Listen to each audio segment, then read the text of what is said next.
and welcome to the Shutter Sports Refresh. This is the weekly show that breaks down all of the most important news in sports. Today I'm your host, Lucky Roberts, and let's get right into it. We'll kick things off in the MLB. We are now heading to the World Series. We left you off last week in the ALCS in Game 7 between the Toronto Blue Jays and the Seattle Mariners, where the winner would go on to face the LA Dodgers in the World Series. And man, oh man, that Game 7 was one for the ages. Things would start off slow though, with the score sitting at 3-1 Mariners after 5 innings. Blue Jays were down and needed to score to keep themselves in the game. George Springer stepped up to the plate with 2 other Blue Jays on base as he nailed a clutch home run to give his team a 4-3 lead. The crowd in Toronto erupted, and it was one of the craziest moments in sports so far this year. The Blue Jays ended up winning thanks to that 3-run homer, 4-3, advancing to the World Series. Just another really clutch play there from George Springer. It was a fantastic moment for the Toronto sports fans and heartbreaking one for Seattle sports fans. The Mariners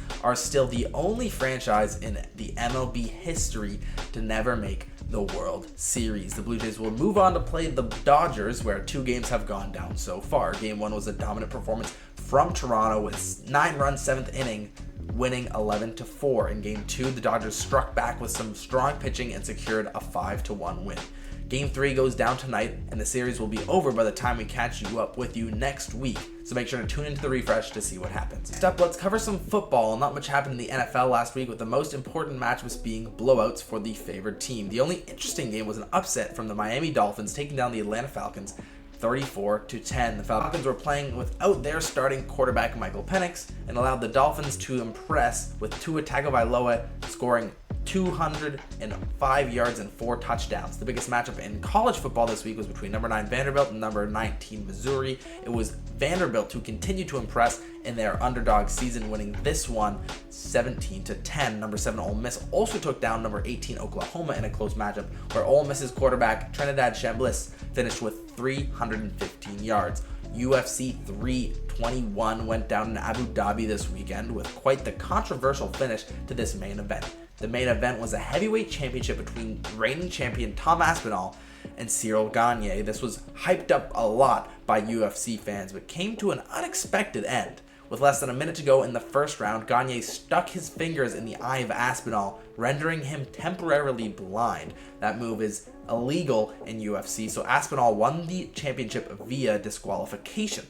There is talk amongst UFC fans whether or not the move was intentional, but it's hard to fully tell. Either way, it's illegal, and congratulations to Aspinall on retaining his championship. Hopefully, he recovers quickly. Moving on to the Mexican Grand Prix that finished up in F1 yesterday. The winner was this one's McLaren's Lando Norris, who came up clutch after allowing Max Verstappen to catch up with him in the F1 driver standings over the past couple weeks. Verstappen finished in 3rd, and in 2nd place was Ferrari's Charles Leclerc. Although Verstappen wasn't able to make any ground in the driver standings in this race, Norris absolutely did. He surpassed his McLaren teammate Oscar Piastri for the first place in the standings, currently leading him by just 1 point.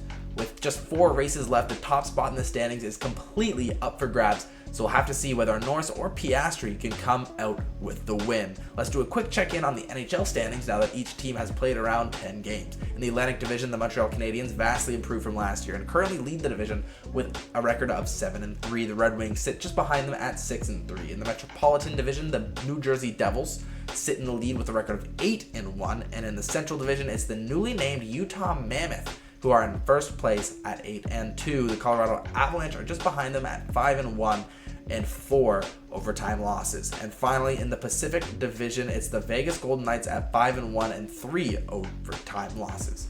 In some soccer news, the Champions League had their 3rd match day of the season last week. The most important result included Arsenal handling Atletico Madrid 4-0, Real Madrid quieting Juventus 1-0, and PSG wiping the floor with Leverkusen 7-2. Now, we're only 3 match days into the Champions League season, but only 5 undefeated teams remain: PSG, Bayern, Inter Milan, Arsenal, and Real Madrid. The next match days are on November 4th and 5th. Tune into the refresh and to see what happens then.